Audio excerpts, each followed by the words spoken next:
Good morning. I'm the lead-off speaker, which is always a funny position. You hope you do a good job, but if you don't, you know the next one's going to be better. So, I mean, it's a pretty no-lose situation. But I hope I will be able to educate you about the Lennox-Gastaut syndrome and give you a nice overview, a little historical perspective. And there's going to be a lot more detail on some of the stuff I'm going to talk about, so I'm not going to dwell too long on some of the topics like EEG and cognition, but we have other talks to follow that will give more detail, but I hope I can give you at least a starting point. I know some people here are very experienced already, and some people may be new. Hopefully, we can cover things that will interest both of you, and if you have questions, please feel free to ask when we're allowed to ask, whenever that will be. There's questions at the panel, right? Not at the end of the talk? Okay, so they'll tell you when we can ask questions. That's good. So write down stuff in case it's a little while till you can ask. All right, so I don't have any real conflict of interest, in my opinion. I was one of the researchers for Epidiolex when it was going through the FDA trials, just to disclose that. And I do speak for GW and for the Sympazam Aquestive folks, so those are things, but none of those should be in conflict with what I have to say today. The history is that William Lennox and Henry Gastaut separately have described this condition, and it ended up getting the name Lennox-Gastaut syndrome because of their contributions. Lennox described mostly the EEG things in the 1950s and before that, and in 1966 or so, Henry Gastaut described the clinical abnormalities that we see in the types of different seizures in the more clinical definition. It's a clinically described spectrum of epilepsy syndromes. It's really not one disease. And so that's something that is important to understand as we go through what is LGS 101. There may be a name change in the future. I'm not going to go into too much detail, but William Lennox has some less acceptable in modern times history about how he felt about certain things, and so there may be some changes in the name at some point. But for our purposes today, Lennox-Gastaut syndrome is what we're calling it. So the age of onset typically would happen after age 2 by definition, because it's really hard to define the transition under age 2 where seizures may look different than after age 2. And typically the atypical absence seizures don't happen until after age 2.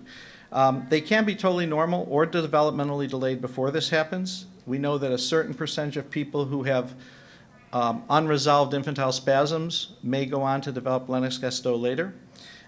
They may rarely start in adolescence or adulthood. As this is a spectrum of diseases, there's different causes that can present at different points in life. It does change through the lifespan. There may be mortality rates because of the seizures and falling and other issues. We'll talk a little bit more about that, but it can be ranging in some of the studies from 3 to 7%.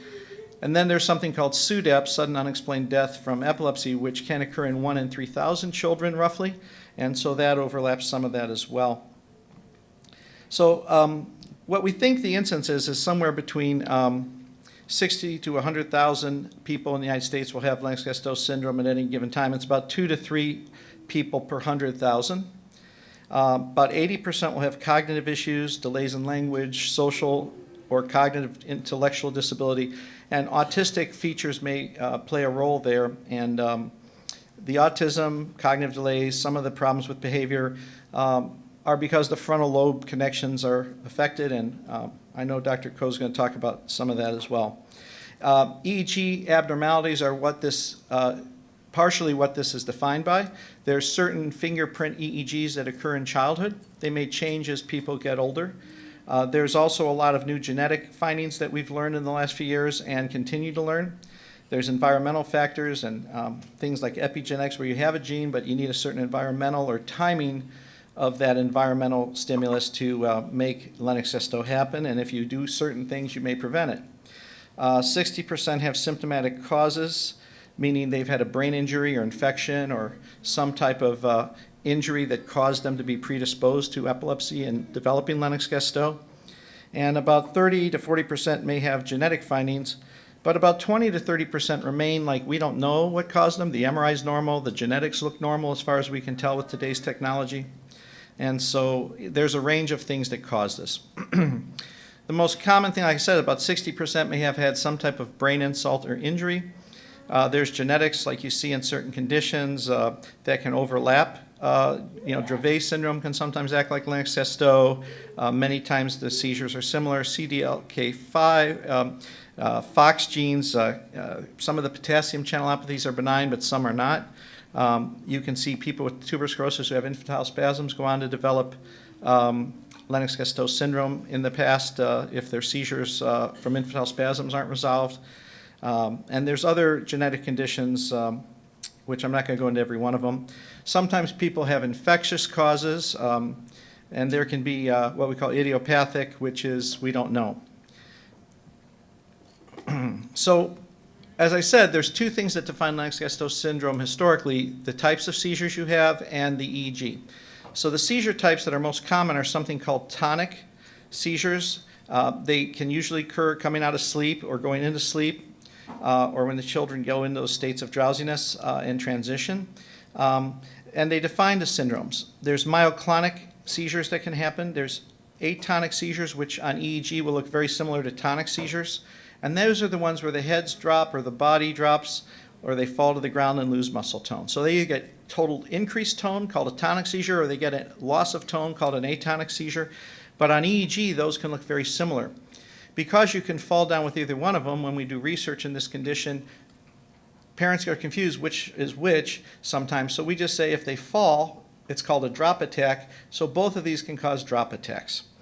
Partial seizures can happen. As I said, 60% may have a focal brain injury or some type of brain injury that occurred from either loss of oxygen or an infection or bleeding in the brain at birth or before birth. And they may have a malformation. And so you can have seizures coming from just one part of the brain called a partial seizure. And you can also have generalized convulsions. Many times as people get older into adulthood, the atonic and tonic seizures may resolve in some cases. The absence, atypical absence seizures may resolve. Those are just staring spells. And they may have partial seizures and general seizures as they get into their 20s and 30s. So the EEG may change. It may normalize. It may look different than when they were younger children. I'm going to quickly talk about EEG, but then I think Dr. Porter is going to go into more detail later. But the EEG is defined by two major things that we as neurologists look for. It's a irregular background, slower than normal for age usually some high amplitude, 2 hertz to 3 hertz slow spike in wave activity. That's typically seen in the childhood onset somewhere between age 2 and 5 for those cases, and it usually may get better with age. Some people have it their whole life.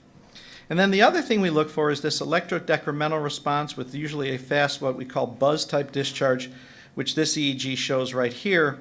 And what you see, electrodecremental is a fancy name for the electrical activity has a sudden lowering decrement, and then you have this fast activity afterwards, which is the tonic seizure or atonic seizure component. And again, the EEG for both looks very similar. But this is what we talk about when we talk about electrodecremental response or buzz-like activity. You might read that on your child's report, and that's what we're talking about. And these are usually associated with specific conditions, and they usually overlap Lennox-Gastaut syndrome. It's very hard to see this type of seizure activity in other conditions that don't include some form of seizure similar to Lennox-Gastaut syndrome. And then we have the slow spike and wave, which is this irregular 2 to 3 hertz slow spike and wave pattern. And that's where we see the atypical absence or staring spells. And sometimes it's going on and the child's acting perfectly fine. I've seen that too. And so they're not always seizing with this, but they can sometimes be unavailable or not as mentally aware. They may seem drowsy. They may drool more. Sometimes they get worse when you give them benzodiazepines to stop seizures. Sometimes they help. So it's really something that you have to feel for individually how you can help these type of seizures the best. And they can definitely age out of this. Just like children outgrow absence seizures, it seems like this is one pattern that as they get older into adolescence or early adulthood, this may go away. So we sometimes see adults with mental delays and they're living in a group home and they come into our adult clinics and they have tonic seizures, which, or they have partial seizures, and no one thinks of Lennox-Gastaut in that population because they've outgrown the classic findings that I showed you before. So it's very important when we see these people, we dig in a little deeper and try and get as much information about their early childhood seizures so we can make the correct diagnosis, so we can make sure we give them medicines that help more than hurt them. Certain medicines can make these patterns worse, and we'll get into that a little bit later. So cognitive disability is something we see in a large percentage, 80% or so, and they can have autistic features as well. I mean, there have been studies on Dravet and Lennox-Gastaut showing up to 80% or 90% having autistic-like features. What affects that could be interictal epileptic activity, as well as the number of seizures per day that someone has. Even absence or benign focal epilepsy can affect attention or learning or language. And these are more common childhood illnesses that we think of as benign because the children outgrow them, but they do have their cognitive effects even when they're treated sometimes correctly. And epilepsy and learning is part of the comorbidity here, and it does affect the way the child advances in the school system, and it also, as you know as parents, can affect their independence later.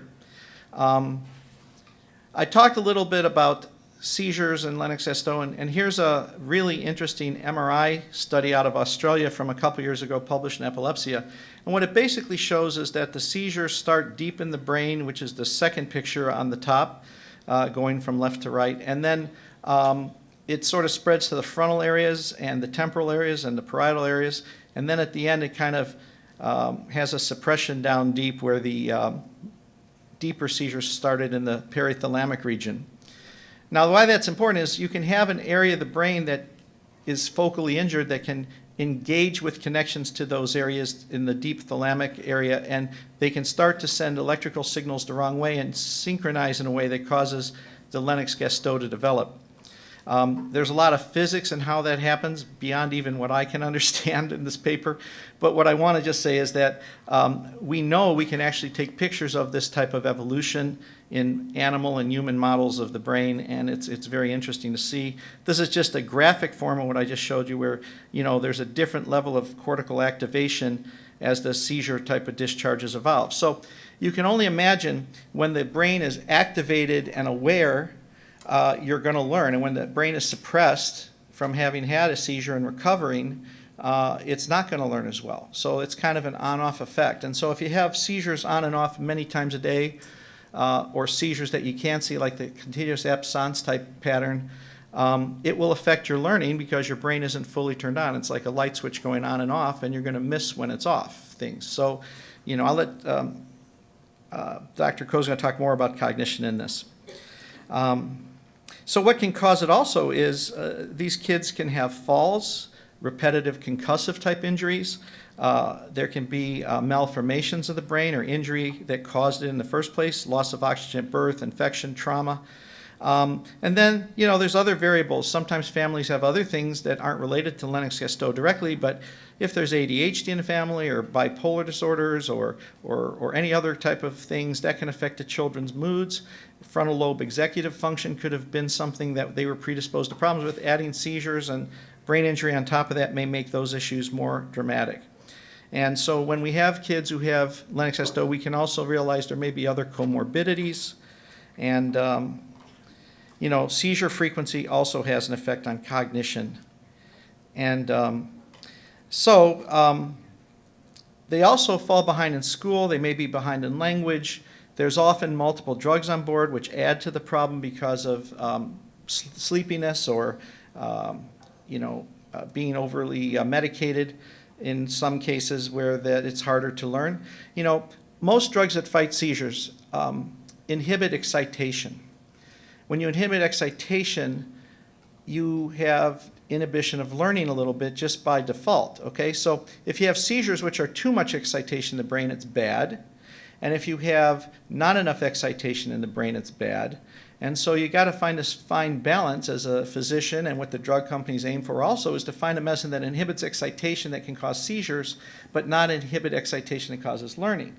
And so the art of what we try to do is to find that balance, and it's not easy because sometimes something that works great for seizures has side effects that cause problems in either behavior or cognition. So we're always trying to work with our families to get that adjusted. So we get it. It's just, I look at it simply that we have to find that balance of too much or not enough excitation so you get the child in the optimal state of learning and the seizures under the optimal control you can.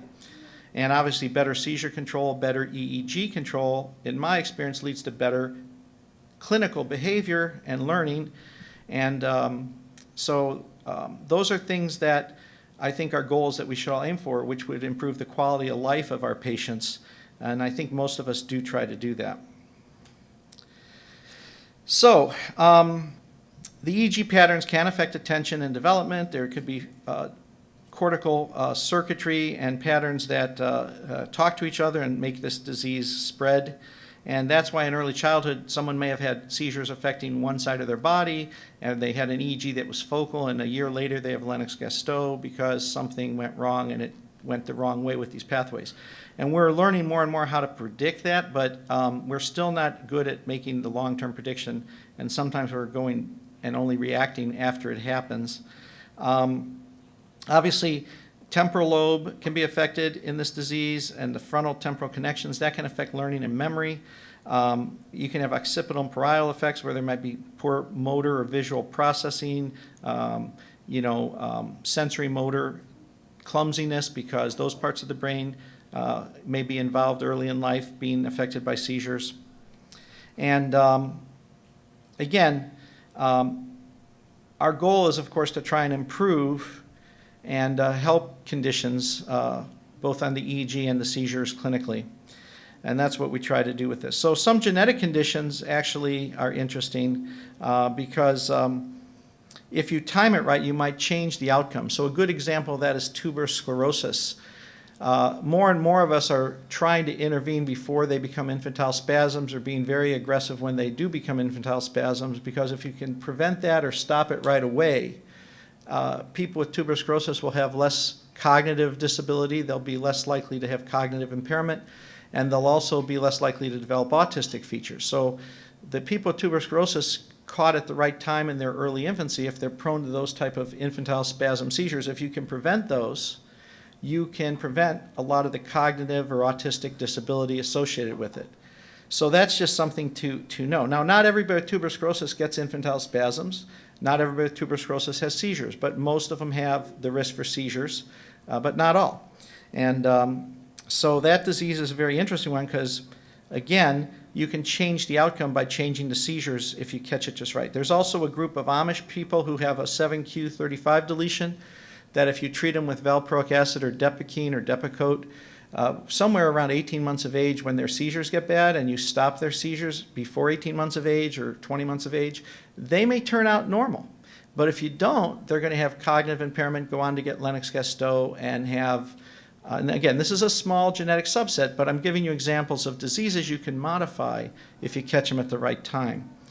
And so, not every genetic disease is like that. We don't understand all of them yet. There may be specific medicines to help some more than others, like we know with Dravet's, the mechanism with the SCN1A receptor, and there's other diseases that we are learning about their receptors, like the GABR3 or GABAR1, but we're still not got designer drugs yet that affect those specifically. But the more we're learning, the more we realize we might be able to modify the course of these diseases, and that's kind of our hope for the future. So, I'll give you an example of a case I had. I had a girl who had PCDH19 and developed a Lennox-Gastaut type EEG pattern with drop attacks and absence seizures. And she had another gene also for KCNA-J10. When we treated her with ACTH, her EEG improved, and she became less autistic and less cognitively impaired. But then after we stopped the ACTH, it came back. And later on, we were stuck with only felbutocos. That's the only drug Mom felt was the least side effects. When we tried combining others, she always had side effects or problems. And so I wasn't thrilled with that, but that's all we had. And then, luckily, we did some research in ganaxolone, which is not available yet. It's still under experimental looking. And in this condition, it was a trial I was involved with. And that child's EEG, again, became much more normalized. And her development since then has been much better, and her seizures almost perfect control. So The frequency of seizures, the change in the EEG, the right combination of medicines in a case like this made a huge difference, okay? But again, not every PCDH19 is the same, and there's different types of defects. Sometimes there's a complete loss of that function. Sometimes there's a mutation that's a missense, which is a partial loss, and there can be milder cases and more severe cases. Another example is a 4-year-old I saw with a 7q21 duplication on the 7th chromosome. He was having 2 to 3 hertz absence seizures, and drop seizures started when they came to see me. The mom was a dentist, the dad was an MBA, and the truth is they thought their kid was just a little quirky and not doing well in preschool, a little hyperactive. But in my office, I saw him having like head drops and little nods, and we did an EEG, and it showed what looks like early Lennox-Gastaut, which is the EEG on the next slide. And this is what it looked like before I gave him medication, and I asked him to get genetic testing at the time. We didn't know what he had at the time. That came out later. But anyway, it looked like an early Lennox-Gastaut with the slow spike and wave and polyspike discharges. And I gave him Depakote, which is what most people choose as a first drug with this type of thing, and it didn't touch him. And I know when that doesn't work, I'm in trouble. You know, when that doesn't do anything that big a difference on the EEG, I know I'm in trouble. So then I added clobazam, which helped a little bit more, but his EEG still looked bad. But then I added Felbitol, and for some reason, Felbitol and clobazam made his EEG normal. So this child's autistic features, which were evolving at the time, and the parents didn't quite realize he was autistic, this child became much more able to talk and interact, and he's now, I believe he's in 6th grade. And this child is a normal child who is in 6th grade with normal classroom. And his EEG remains normal as long as I keep him on clobazam and Felbitol. If I try to take one away, it comes back. So it's an interesting case. And again, one doesn't prove much, but if I see another 7q21 duplication with epilepsy like this, I'm going to think about clobazam and Felbitol because that's what this kid did. And maybe it'll work, maybe it won't. But what I'm trying to tell you here is work with your doctors if something doesn't seem to be working. Maybe there's a better combination, and make sure you do genetic testing. All these things may help give someone a clue that they've read about somewhere that might help you, you know? So again, a lot of parents say, I don't want medicine, it dulls my kid, it makes them tired, it makes them dizzy, they fall more, whatever. And that's partially true because sometimes we have to use really high doses of medicine to get seizures to stop. But the medicines are getting better and better. And our knowledge of how to use them together is getting better and better. And if we know about side effects and how medicines interact, we can prevent some of that. And what I've always found is when the seizures are better controlled, either through surgery or medication, despite the fact that children remain on medication, learning gets better. So it's really, really the seizures and how they affect the brain that's the biggest contributor to the child's cognitive or behavioral problems. And I think that the medicines, although they may add to that, aren't the biggest enemy here. So that paranoia that medicines are actually what's causing the problem is probably misled for some people, and I just want to say, have a little more faith that medicines do have a role to play, especially in diseases we don't know how to completely fix. But if you have drop attacks and falls and serious potential for injury, or as I talked about, possibly SUDEP or things like that, you don't want to ignore the fact that seizures are a very serious condition, and they may be doing more damage than not treating them, you know. And, you know, we've all, you know, dealt with patients who don't want any medicine despite our education efforts. And it's really sad when that happens for me because I'm stuck with nothing to do. You know, I can't help, and I feel I don't have a partner to work with. And that's what parent-doctor relations have to be in this disease, is a partnership. We have to work together or things won't get better, you know. Socially, you know, I don't have to tell many people here in this crowd what it means to have a child with a serious disease like Lennox-Gastaut. I think that what I love about working with people in my population of patients is the great stories like we heard today from Melanie about, you know, something as funny as having a booger change sensory input. And the way parents have the graciousness to handle that kind of problem is just really makes my job feel good. It makes me feel good about what I do. It makes me feel like I'm doing something to help people who are worth helping because, you know, they get that there's more important things in life than the little things, you know, and that we all sort of worry about in our society. And you know, it's really nice to help people get those little steps and quality of life improvements that we try to aim for. So what I want to say is, I'm aware there's the social problems of having a child with a disability. I think that's what's great about this meeting, that you can meet other people and not feel isolated. And it's important that we try and get the children as involved and interactive with other children as much as possible so they don't feel isolated, and they enjoy meeting other kids like themselves. They really do. And, because they have helmets and in some cases because of the falls, or they're in wheelchairs sometimes, or they have other handicaps, can't communicate as well, we try to make an effort to educate children in our communities to be more tolerant and parents to be more tolerant. And I think we've made progress. I think we have. So I just want to say, let's keep making that progress, and let's try and keep finding technology and other ways to try and help. But I do understand this is a thing you're going to need support with, and it's very important that physicians taking care of you understand the psychosocial stress of this as families, and I think a lot of us do, and we try to help find you resources where we can. So getting to know your community, the state you live in, what the benefits to social services, medical services is important, and I think they're going to have some sessions on that this meeting as well.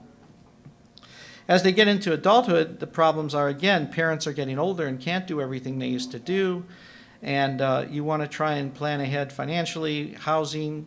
There's limited job opportunities, especially for the more handicapped patients in our population.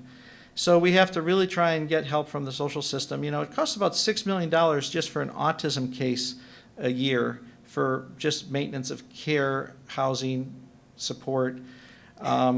The average cost per child is like $6 million over the first 20 years. And for Lennox-Gastaut, it's actually higher than that. And Dravet syndrome is actually higher than that. So what I want to say is, this is something that no one can handle alone, and you need to reach out and get the support, as much help as we can get in your region, And I think that doctors are aware that we try to help, and of course, lobbying and arguing for that is an important thing to be involved with. Autism can happen as a side effect of this because of the frontal lobe being involved, and damage to the frontal lobe can cause autistic features, and it's really acquired autism from the seizures and the damage that occurs in the brain with these diseases. And it can be as high as 40 to 50% in uncontrolled seizure populations in academic centers. And we should screen for that and help you with those services as well, because some states give a lot of services in education and socially for autism and not as much for seizures or cognitive disability. And other states, they give for cognitive disabilities and not for autism. So it's very important to know which label to play so that you can get the best services in your given geographical region. But ABA therapy might be helpful for learning, even though it's an autistic therapy. For children who are young with Lennox-Gastaut, it might be a good way to teach them, which is this repetitive behavioral learning. And so if you have autism as a secondary diagnosis, your Lennox-Gastaut shouldn't keep you from getting ABA therapy. You should be getting it in addition. So it's really important you understand what these labels aren't meant to make you feel worse. They're actually to try and help you get the right services. Chronic health issues, we need to be worried about accidents, falling, drowning. So make sure you use good common sense in that. But the kids love the water. Most of my patients love to swim because their balance and their movement's better in water. And so I don't want to take that away. So just use the float supports and make sure there's lifeguards or responsible adults with them. And if you're in a lake or like out here, you want to wear a life jacket because you can't see the bottom, But just common sense. Let the kids have a full life if they can.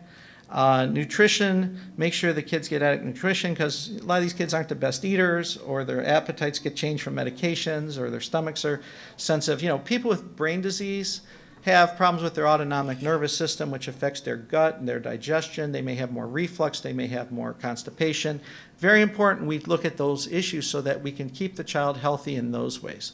Constipation, if it gets bad enough, causes impaction, which can affect the gut and even cause the gut to have an infarction where the blood vessels get pressed against so much that the bowel wall ends up not getting enough oxygen and dies, right? So that's a very life-threatening condition. Happens rarely in these kids if they're not taken care of, and it's something just to know that, keep an eye on these things. Osteoporosis, a lot of these kids have less mobility, some cerebral palsy overlap in this condition, and those kids may need more bone checks and the medicines themselves and the ketogenic diet and other things can cause calcium loss, which can lead to weaker bones. So it's very important to talk about those things with your pediatrician and your neurologist and your doctors to get the right help, and they can refer you to endocrinologists and other things. There may be changes in growth, there may be changes in hormones because of the way the brain can be affected in the perithalamic region with seizures, so endocrinologists may need to be involved. So it's very important that we as neurologists have the expertise to refer you to those people. And there may be psychiatric things, there may be obesity from some of the meds for behavior or seizures, and so we want to make sure the kids don't get overweight because that can limit mobility and function as well. So it's very important we work together to kind of deal with all those issues. And finally, you'll read about SUDEP and it will scare you, but the better control we have of seizures, the better it is. And again, the atypical absence and some of the tonic seizures aren't the problem, it's more the convulsive generalized seizures that are more high risk statistically. And so, we just try our best to make sure the kids' seizures are as well controlled as possible. But again, in Lennox-Gastaut specifically, I haven't read anywhere that SUDEP's particularly higher than the 1 in 3,000 rate. It's just the overall 3 to 7% lifetime risk is many things, falling, drowning, injuries. So don't let the SUDEP overly scare you, just be aware of it, and it's something we're all working on to try and understand how to prevent it, and there has been progress made with that as well. All right, so what do you need to do if you're a parent? We need to identify these patients as early as possible, get the right EEG diagnosis. Some medicines can make it worse. What are our treatment options? You want to go to a good center where doctors are aware and they might have social workers and everything else. AED medications, ketogenic diet. There's some people who like supplements. There's been some studies on taurine, but they're not real strong. There's no specific vitamin combination that can help here, unfortunately. VNS is the vagal nerve stimulator. RNS is the responsive neural stimulator called the NeuroPace, which has not been used that much, but may be used more in the future. And then there's DBS, where they put an electrode in the brain, a specific area of the brain. They've used it for Parkinson's. They've also used it for some epilepsies now. And there have been some people who've used it in Lennox-Gastaut, mainly out of Mexico City, with some interesting results. And that might be something in the future for refractive seizures that may replace things like callosotomy, where they split the brain in half along the corpus callosum to try and prevent the drop attacks and the synchronization of that fast buzz-like activity I showed you. And you can also have parts of the brain that have dysplasias or had stroke injury, and sometimes taking that part of the brain out can help the seizures overall if that's where most of the seizures are coming from in a given patient. So I've had patients who started out with a focal injury, and we end up doing, they got Lennox-Gastaut, we end up using medicine, and we find after doing medicine the EEG gets better, and it's still coming from this one area, and that one area is where the malformation or defect is, and doing regular resective surgery can help there. Now I know Dr. Porter's got a session on that, so I don't want to go too much into detail for surgery, but surgery may still be an option for some cases if your doctor can find a spot that the seizure started in. So we've had the old drugs where I started training, and other people I know have started training who are here, and then we have the newer drugs. But out of those, we only have, I'm happy to say, 7 medications. Last time I gave this talk, there were 5, so we have 2 more new medications indicated to help here. Felbutol was one that was approved as a secondary effect of, it was used for other things as well. Sympazam or clobazam, those are the same medicine, and Onfi, which has gone off label to generic now, but still exists as Onfi. Those 2 medicines are both approved for Lennox-Gastaut. Banzel has been shown to be effective and has an FDA label for Lennox-Gastaut. Lamictal has an indication. I talked about Felbutol. It got typoed twice here. Sorry about that. And then we just had Epidiolex approved. And we think the fenfluramine variant from the Zogenex people may be approved soon. I know they've had a little delay, so I'm hoping that'll happen. But the medicines we still use out there, like valproic acid, topiramate, clonazepam, which is Klonopin, and some of the other drugs that are out there, a lot of people are on Keppra, other things. These drugs aren't approved specifically for Lennox-Gastaut, but Depakote's kind of been used in Lennox-Gastaut forever, and it's just kind of something a lot of us use for the atypical absences. The same with Zerontin for absences. So you might be on medicines that aren't specifically approved, but that's because they didn't do those studies only for Lennox-Gastaut, and they're usually older medicines that we've just find useful and we still use quite a bit. So you may be on new medicines, old medicines. You might be on Epidiolex. So these things all work together, and you just have to know how they interact. Surgical options I talked about. The early life injuries may spread to the thalamic nuclei, so the possibility of putting brain stimulators in the thalamic nuclei have been done in Mexico City in Lennox-Gastaut, and the RNS, there's a few people around the country doing Lennox-Gastaut variants or refractive seizures where they put off-label use of the RNS device in older children who get these, it's a brain pacemaker essentially, and it turns on when they see a seizure. And they have thalamic implants now in some small number of patients, and the early data coming out looks like it might be helpful for some patients. So it's something that you might hear more about in the future. It's not FDA approved for that right now, but there are some things that RNS or NeuroPace may be helpful in. And then there might be, like I said, focal lesions that could be resected with surgery. So what's the best way to go about treatment? What's the magic bullet that we should all follow? Well, there is not one, because this is a heterogeneous condition, and one doctor may disagree with another based on their experience of what your child may have. And some doctors don't like one medicine, or they like this medicine first, and then they'll go to this medicine second. So in England, this is Helen Cross. She has this whole algorithm. I disagree with like the first 2 or 3 choices, but you know, she likes Lamictal over Depakote. I like Depakote over Lamictal for a first choice. But you know what? Doesn't mean we're wrong. And that's what you might find when you get more than one opinion, is you'll get different opinions about which drug to pick.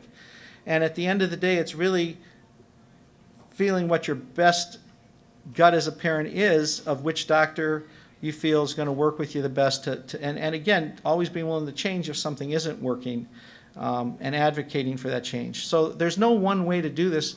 And as I said, this is a disease that has multiple causes, and so you may not have the same treatment with a friend of yours who has a child with Lennox-Gastaut, because you have different reasons they have Lennox-Gastaut, right? So having Lennox-Gastaut may come from all different pathways, okay? So, you know, that's why one size doesn't fit all, and some of these cookie cutter solutions that you read about, or some of these alternative solutions where you change something in their diet, or everybody should get this certain treatment, is not good, you know? And I've had doctors take their kids to alternative practitioners, and I had one child recently have a thyroid problem develop because they were being given thyroid, an alternative thyroid compound that's very common among some alternative practitioners to give all their patients. It's like the fix-all. And unfortunately, it made their thyroid bad where it wasn't bad to begin with. And so we got them off of it when I found out they were doing that. They didn't tell me until after the fact. So what I'm telling you is, no matter how educated you are, you can be misled by people sometimes. And so just be very cautious of some of the stuff you read on the internet or people tell you. It may not work for you, and it may even be potentially dangerous. So always talk to the treating team you're working with to make sure they think it's a good idea. And I don't always know things my parents bring to me. I look it up sometimes, because that's the good thing about the internet, is parents bring me things I hadn't heard of yet sometimes, and they find a drug in another country I didn't have time to read about yet. And so that's a good thing too, but make sure you have an open dialogue like that. Don't be afraid to tell your doctor something, because we might be able to prevent a problem, and maybe we'll learn something. So it's good to have a communication. All right? So what's the take-home message that I want to end with is basically, this is a heterogeneous, multiple causes to this disease, and therefore treatments may vary from patient to patient, and outcomes may vary, okay? And people say, why is my kid doing worse than this kid? I feel bad. You know, because they're different diseases probably causing the same sort of clinical picture. And, you know, I think if you do have a friend who's doing better than you on different medicines, go talk to your doctor about it. Maybe there's a reason it won't work for you, or maybe they haven't tried it yet. But definitely keep that in mind if something doesn't always work for everybody. Early life severe epilepsy can change over a lifetime. So what you see as a child may be different when they're 14. It might be different when they're 20. And so you have to be ready. You know, medicines that are bad for you when you're 7 may be good for you when you're 20. Okay? Because if you're having partial complex seizures from a temporal or frontal lobe, something that would make you worse for absence seizures or drop attacks may not be an issue when you're 20 and only having the other type of seizures. So keep an open mind that even though you may have failed something before, maybe as they get older, that drug would work, you know? And so we sometimes recycle drugs that failed before because a different type of seizure evolves as they get older. So understand why that may come up. And the cognitive and social impairment, be aware of it. Try and do the best you can to help your child with their school situation and their support systems. Impaired communication, risks of injury, those are things we talked about. Behavioral issues, having a child who's handicapped is one thing, having a child who's handicapped and a behavioral problem is another. And if someone doesn't have the cognitive or logic to work with, you need to find behavioral help to work with someone and modify their behavior with some help so that you can get a behavioral plan that works for your family and also the right medications. Sometimes we have to use psychiatric drugs, ADHD drugs, other drugs, even though they're not seizure drugs, to help other things that happen with children who have brains at risk for these type of disabilities. Families need support. You need to find support in the social systems. You need to find support, maybe a social worker or friends. But it's very important to go to a center or a doctor that knows how to get those supports for you and help you advocate for that. Most of the major epilepsy centers are team approaches where they have social workers, where they have extra nursing, where they help you with the home nursing if you need it or other things. So make sure that you find out what resources are in your community and where you can get those things for yourself. And sometimes, vocational and psychological supports, counseling for the family or siblings may be needed, not just for the patient. All right, so it's okay to ask for help. That's the other thing. Don't be embarrassed that you need help. This is a disease that you really need to ask for help with. And the LGS Foundation and similar epilepsy foundations around the country, rare disease organizations, they're all going to have resources you can reach out to. The autism community may have things that you can reach out for and give you support in your community. Maybe there's not a lot of LGS in your community, but maybe there's a lot of autism, and then those people have resources that might overlap and help you.